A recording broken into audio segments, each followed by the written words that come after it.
যখনই বিপদে পড়বে শিবের এক শব্দের এই মন্ত্র 11 বার বলবে, সাথে সাথে ফল পাবে।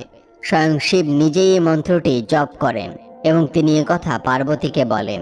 এই এক শব্দের মন্ত্রটি হলো সোহাম। তবে মন্ত্রটি পাঠ করার একটি নির্দিষ্ট নিয়ম রয়েছে।